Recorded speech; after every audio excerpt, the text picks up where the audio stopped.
Newtonian telescope.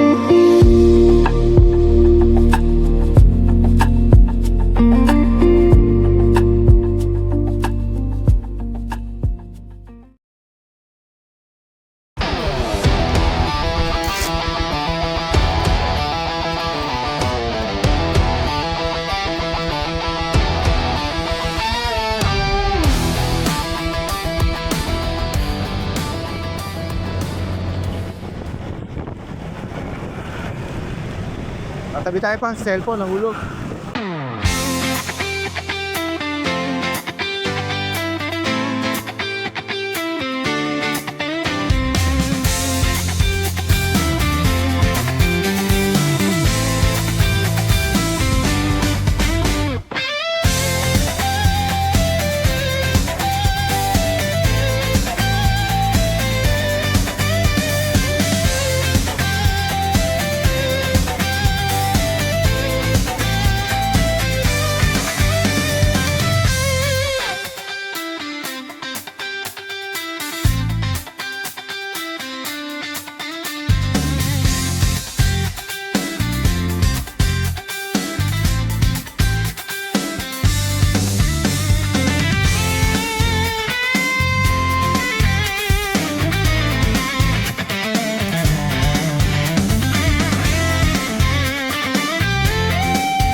Lilipat ko doon. Ayan, nandito na tayo sa Elisera. So, ilang oras din ang biyahe siguro. Simula sa amin, more or less, magdadalawang oras din. Kasi marami tayo stopover. Hindi naman kasi tayo nagmamadali. Wala naman tayong tent na isa-set up.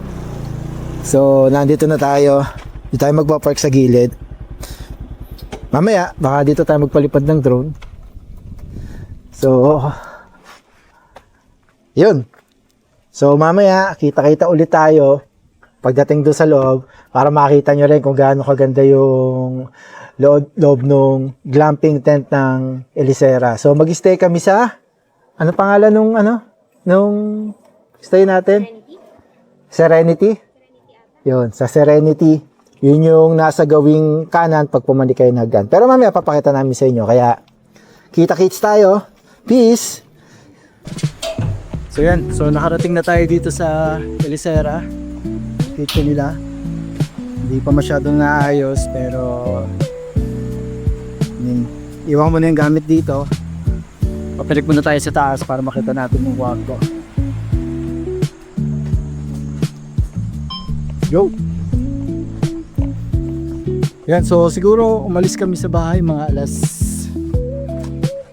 12:15, alas 12:30. So nakarating kami dito, past 3 na rin. So ito yung, diba? Ganda. So sa loob nito, for sure, malaki. So tanggal man tayo sapatos. Ang bango. Ang bango. Come on. Inside. Get inside. Get inside daw. So let's go, tingnan natin. Wow! Kung ito yung nai-imagine ko na itsura dito. Ganda. Sa natin ito ilaw. Kaya ba? Ano ba ito buksan? Wala pa. Yun o. Meron silang guest amenity kit. Ayan o, guest amenity kit. Tapos meron silang books para sa mga gusto magbasa. Ayan o, Reflection of a Man. Tsaka Christine Pihan, Murder at Sunrise Still. Uy! Sarap!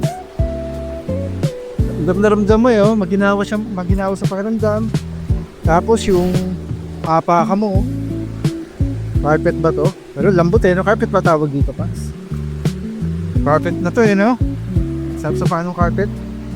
Tapos merong single bed dito, tapos may single bed doon. Tapos ito yung double pixie. Yan, dito siya matutulog sa carpet. So masarap ang tulog niya dito.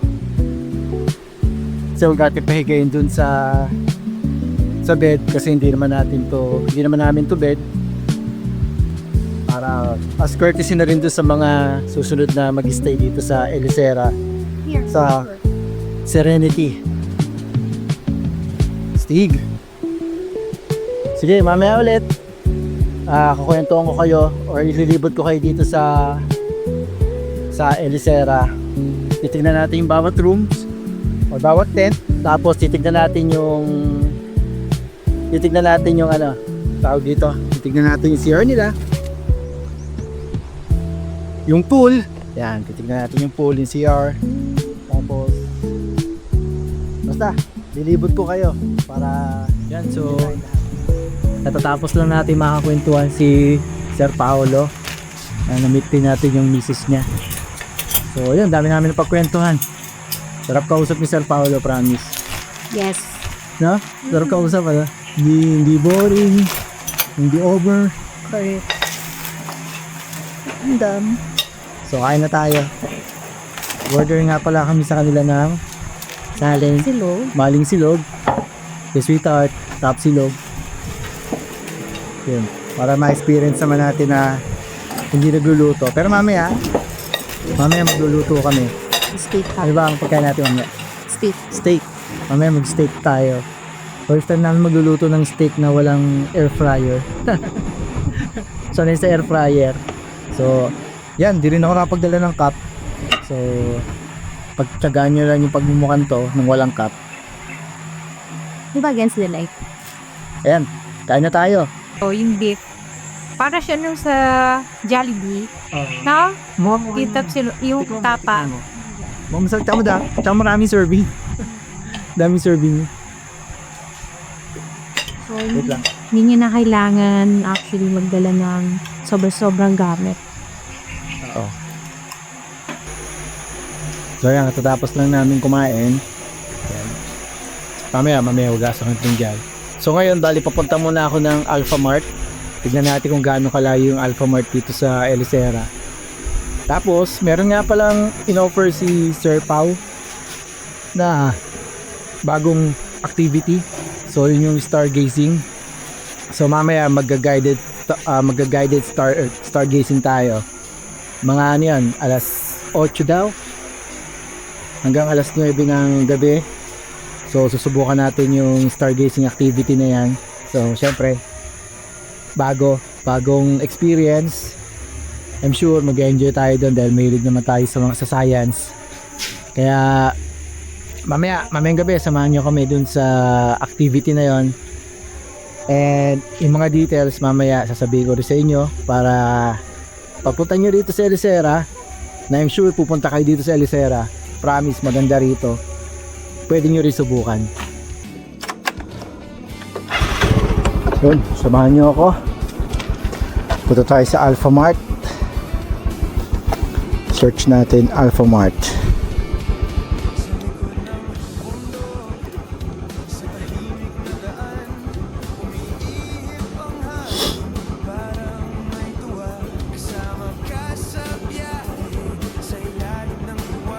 Praise.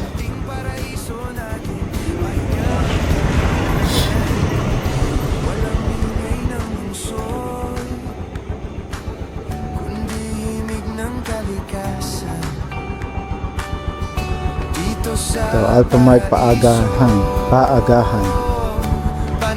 Punta. Oops, go now. Go. Update lang, papunta tayo ngayon ng Alphamart. 3.4 kilometers. Nagdadala kayo ng jacket. Pero good thing naman, Pang ano talaga, pang malamigan talaga.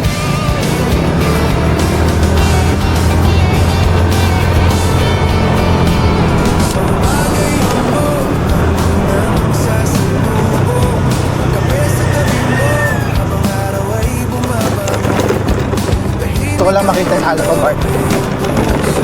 Pero kung bigas at bigas sila isda, yung mga sari-sari store naman, napanigo.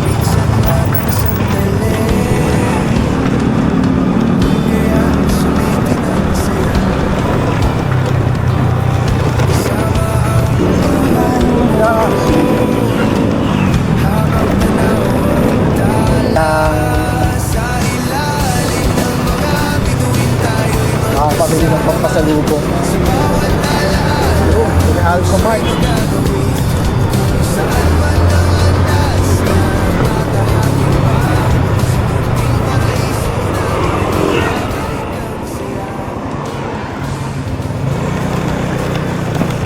Ayaw, sa gilid.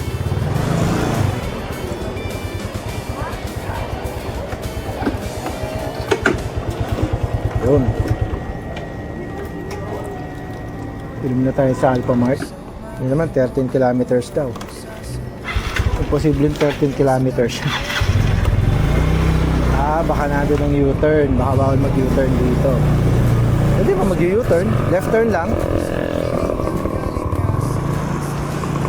Let's go, balik na tayo.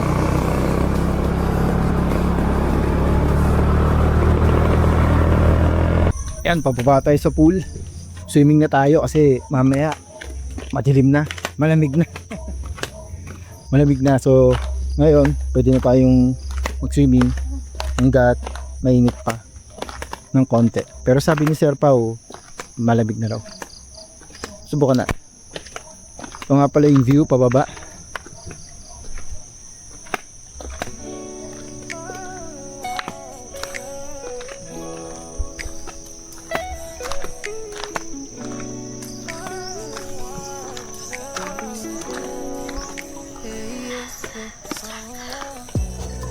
Yan, so syempre dahil magsuswimming tayo, ito natin mag-shower.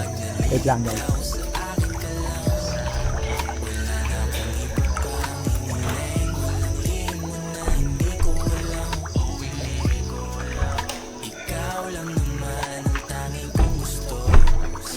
Yun. Since malamig yung tubig sa shower, I'm sure kakayanin yung tubig dito sa pool. Yeah. Eto. Ligo na tayo. Peace. Malamig na tubig doon. Malamig din dito. Malamig. Hello, sweetheart. Hello, sweetheart. Malamig yung tubig pero ang sarap. Alam mong malinis. Ay, salamat. Kapag relax din. Wow. Yun, so kung gusto nyo ng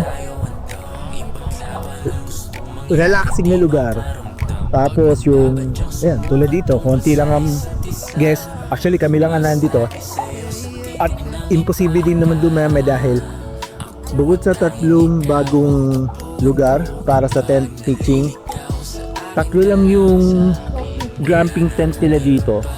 So sigurado makapag-relax kayo kasi syempre hindi crowded, tapos less hassle kasi hindi nyo kailangan mag-setup ng tent. Pero syempre yung iba, yung pagsa-setup ng tent ang hinahanap, yung pagpe-prepare ng mga gamit nila. So kung yun ang hinahanap nyo, hindi mo dito yun sa Elisera. Pero kung gusto nyo ng less hassle, gusto nyo ma-relax, gusto nyo maiba naman, kung napapagod na kayo sa pagsa-setup ng tent at gusto nyo pa rin mag-camping, di ba? Na less hassle, hindi na kayo magsa-setup ng tent pansamantala, dito sa Elisera, okay dito. Pero syempre, eventually babalik pa rin tayo sa pagka-camping, pagsa-setup ng tent, kasi meron ding kakaibang dulot sa ating yun yung magpe-prepare ka nung tutulugan mo, di ba? Meron siyang kakaibang parang satisfaction na mabibigay sa atin. Pero sa ngayon, tignan nyo naman, Di ba? Ganda ng lugar. Alam mong, di ba? Nakita mo yan? Yung mga puno sa paligid. Sarap. Dito. Sarap pag muni-muni. Sarap isipin yung mga plano mo sa buhay. Dito, masarap gawin dito yan. Maririnig mo lang yung mga huni ng kuliglig, mga ibon, konting paniki, nagaslas ng mga dahon, di ba? Marirelax ka talaga. Highly recommended itong Elisera. Kasi parang ang dadalhin nyo na lang talaga, sarili nyo na lang, toiletries, mga damit. Kasi meron naman silang food na ino-offer dito, mga silog. Tapos yung Alphamart, malapit lang din. Siguro mga 2 to 2.5 kilometers away lang dito sa lugar. Nanggaling ako kanina do, kompleto naman sila. So, may mga frozen meat, processed meat. So, talagang hindi nyo na kailangan magdala ng gamit. Pwedeng pagkagaling nyo sa inyo, punta kayo dito, babaan nyo yung gamit nyo. Tapos, sagyan nyo yung Alphamart. Or kung ayaw nyo naman, meron din namang online sari-sari store si Sir Pao dito sa Elisera. So, yun. Pagkatapos ito, maliligo lang, banlaw, dihes, tapos susubukan natin yung stargazing o yung guided stargazing na ino-offer nilang activity dito sa Elisera. So, yun na muna. Mamaya, kwentuhan ulit tayo. Peace.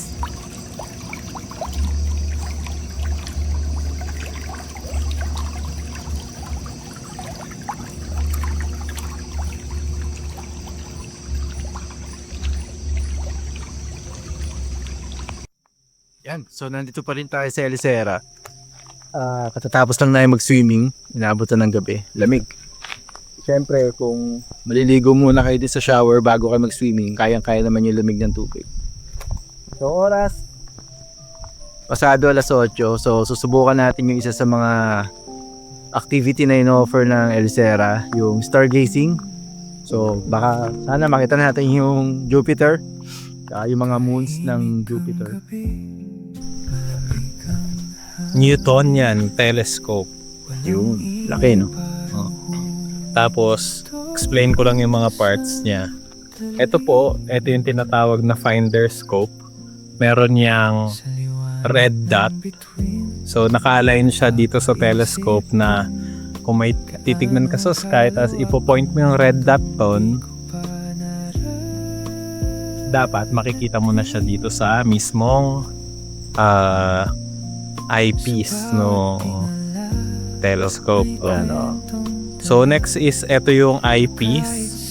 Ang gamit natin dito ay zoom eyepiece. Usually kasi meron fixed lang. Yan sir.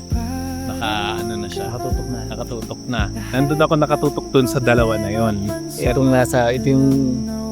yung Orion's Belt. Ito yung isang malinaw, tapos yung nandito. Po. Sige sir, pwede mo nang silipin yan. Silipin natin. Anong napapansin mo sir dun sa ano niya? Pero nakikita ko siya na mas malinaw. Mapapansin mo sir, meron siyang parang cloud. Oo, meron. Yan yung nebula sir. Parang nasa gitna sila. Ganun. Opo.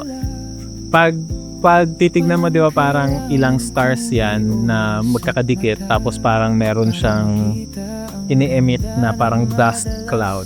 Oo, yan kita. Yan yung ang tawag din sir, nebula. So yung Orion's Nebula, parang birthplace ng mga stars. Nakinam na yan. Opo. Hyades yung constellation niyan, pero masyadong malaki yung constellation, hindi makikita dito eh. After na, may mapapansin ka doon sir, parang kumpul ng star Pero malabo. pero malabong-malabo. Oo, parang nakikita ko. Yan, Yan ang titignan natin ngayon sir. Ang tawag dyan ay Pleiades. okay. Tawag dyan ay star cluster. Star cluster. Opo. Kailangan konti-konti lang. Ayun, Ngayon sir, pwede namang malaki yung pihit mo kasi malayo pa siya. malayo naman. Para tayo astronomer na nito. Yan. Pero may mga angat na angat eh. Opo. Yan yung 7. Pero pag binilang mo yan, sir, 9 yan. Sobra-sobra. Sobra, 9. Kasi yung dalawa, tatay daw, tatay at nanay. Oh. Yung 7 na Kaya hindi lang yung magkakapatid. Siguro tatay at nanay dito yung magkatabi, no? yung nasa baba. Nasa baba. Nakatanaw dun sa mga... Yung nasa. Pero makikita mo na yun talaga yun. yun talaga yung itsura. Oh, yun talaga yung itsura. Magkaka-idea ka na totoo yung mga nasa mga nakikita natin sa pictures. Picture. Yan. So, yan ang Jupiter. So yan, nandito kami sa deck namin. Yan, ito yung tent. Malakas sa loob yan. I'm sure nakita nyo na rin naman kanina nung pinakita ko yung loob nung glamping tent natin.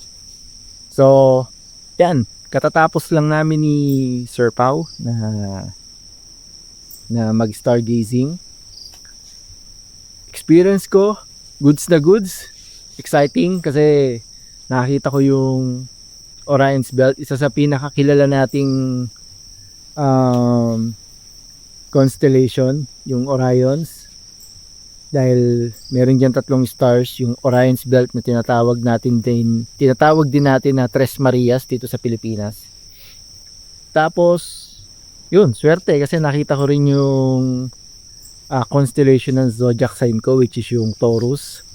Kita rin yung Gemini, pero syempre nag-focus tayo sa Taurus kasi yung zodiac sign natin, zodiac sign ko.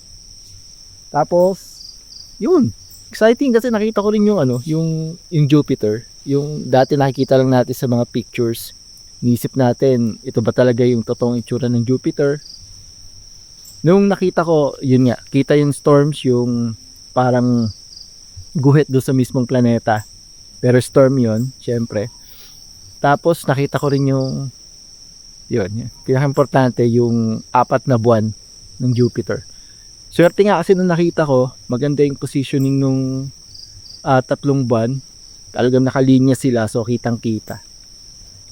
Yun, kung interesado kayo sa stargazing activity dito sa Elisera, once na na-confirm nyo na tuloy ang pagbisita nyo dito sa Elisera, isesend sa inyo ni Sir Pau sa Messenger or kung ano man yung ginamit nyo na platform para i-message siya. Isesend sa inyo yung parang brochure, nandun yung details about sa stargazing activity. Kung interested kayo, pwede nyo siyang sabihan in advance kasi isa-set up niya yung telescope. Maganda yung telescope ni Sir Pau. Isa-set up niya yung telescope, tatapat niya dun sa lugar kung saan marami kayong makikitang stars. So, pwede nyo rin gamitin yung telescope once na ma-demo na sa inyo ni Sir Pau kung paano gamitin yung telescope niya kasama yung mobile phone app. May app kasi na ginamit para hanapin yung mga stars. At yung mga stars na posible nyong makita. So, hindi nyo na kailangan manghula kasi nakalagay naman doon kung yung mga visible sa mga oras na yon na constellation, stars, planets, moons. Siyempre, hindi lang yung moon natin, may iba pang moons sa outer space. So, makikita nyo rin yon. Magandang experience. Siyempre, telescope. Hindi naman tayo laging nakakagamit ng telescope. Hindi natin laging nakikita kung ano yung totoong itsura ng mga stars or mga planets. So, kung meron kayong question, huwag kayong mag-alinlangan. Magtanong kay Sir Pau. Sasagutin niya lahat ng tanong nyo. Lahat ng detalye na kailangan nyo. Kung ano yung inclusion nung stargazing activity na ino-offer ng Elisera. Kaya niya sagutin lahat yan. So, yun. So, gabi na. Baka mag-prepare lang kami ng dinner namin. Then, after nun, tulog na. Try namin ulit makapag-swimming bukas. Sana makapag-swimming pa kasi sarap mag-swimming doon sa pool nila. At, especially, kami lang yung nandito sa mga oras na to. So, mas enjoy. Parang solong-solo namin yung pool. Yan, madilim na sa baba. Yun. So, bukas ng umaga, itutour ko naman kayo sa Elisera. Papakita ko sa inyo yung mga iba pang glamping tents nila dito, yung CR, tapos ililibot po kayo dito sa resort nila. Halika na, Dami, no? isipin mo kung kailan Ganun mantika. Yan. malalanghap ang halimuyak Instant lang para pagkatapos yung magluto, tip lang, babaran niyo agad. At gravy. So, kain na tayo. Yan, so bukas ulit pag may pagkakataon, kwentuhan tayo. So, kain na. Sa ilalim ng bituin, tayo'y nagpapahinga. Tawa at kwento sa init ng apoy. Sa bawat sandali na kasama kita, parang ayaw ko nang matapos ang gabi. Sa dulo ng araw, tahimik ang paligid. Hangin ang musika ng ating gabi. Pagod man ang katawan sa ating biyahe, ngiti mo lang sapat na sa'kin. Hindi man alam kung saan patungo, ang mahalaga ay sabay tayo. Sa bawat daan na ating tatahakin, ikaw at ako ang iisipin. So, yan. So, medyo umaraw na ulit. Kaya na umulan, yung ambon. So, ito yung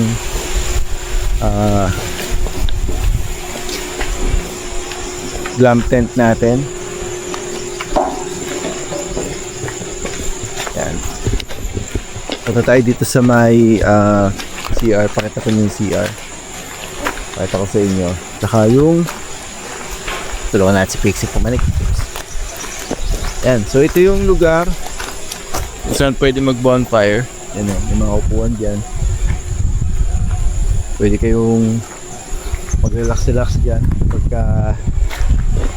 kapag may po itong bonfire. Yan. Pwede kang tumambay rito sa gabi. Lalo pag malamig. So kagabi hindi na namin pinubuksan kasi kami lang naman yun nandito. Sayang naman, di rin kami magtatagal kasi antok na rin si Sweetheart tsaka si Pixie. So ito yung isa sa mga glam tent nila. Yan. May mesa, may umbrella naman dyan para sa sakaling umulan. Yan. Tapos may mga gamit din dito. May lababo. Yan. May mga kaldero din dyan sa loob niya, ang cooler. Sariling basurahan syempre. Dito yan sa taas. Yung pool, kita nyo, nandun sa baba. So pasukin natin yung CR nila. Pakita ko sa inyo yung kinukwento ko kanina. Yan.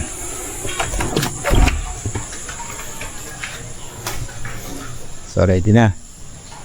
Yun. Siyempre ito bubungat sa inyo. May paintings dyan.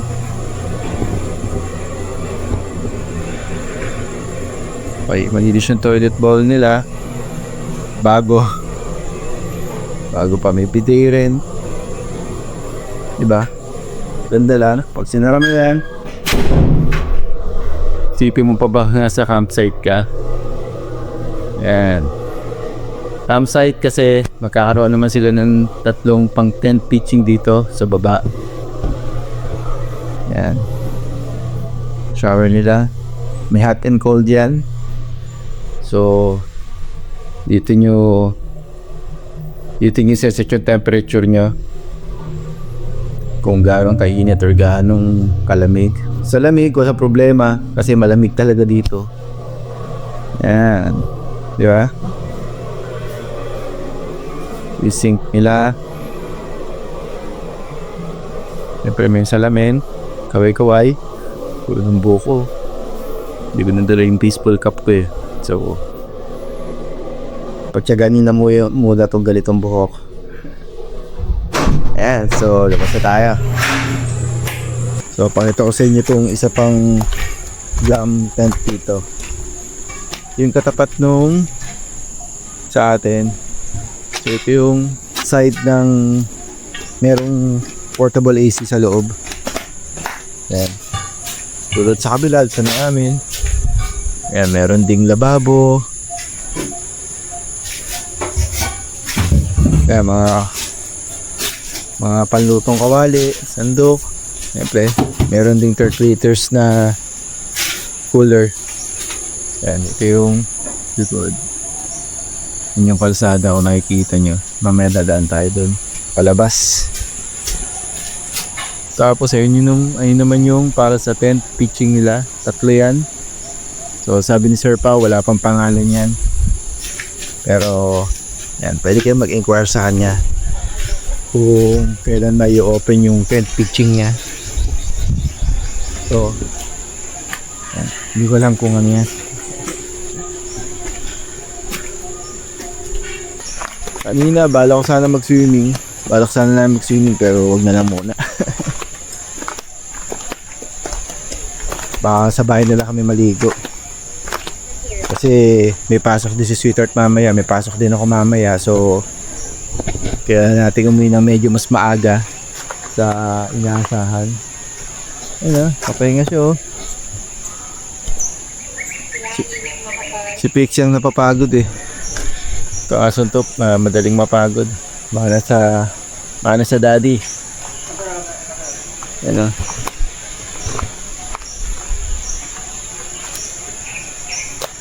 Hindi na tayo nakapagpalipad ng drone. Pero kahapon napagpalipad naman ako so marami akong papakita sa inyo sa drone. Oh, baka na-play na, di ba? Baka na-play na yung mga drone shots. Kasi pauwi na nga pala tayo. So syempre, alagyan natin yung sauna ng video. Pauwi na tayo. Enjoy. Ito naman. Kasi mabilis lang nakapaglikpit. Kasi damit lang naman yung nilikpit namin. Wala naman may dalang tent.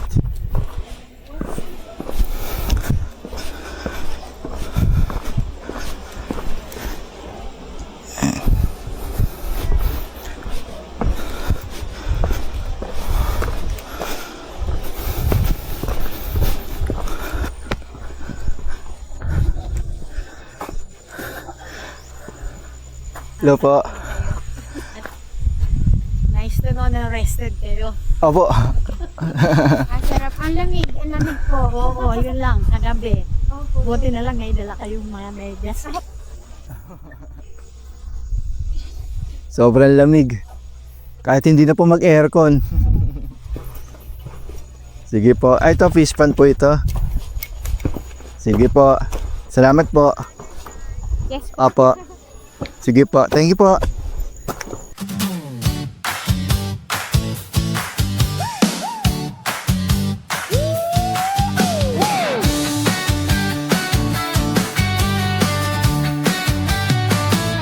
Gulong sa putik, aga ng gising. Kape sa tumbler, amoy na ng hangin. May tent sa likod, gitara sa side.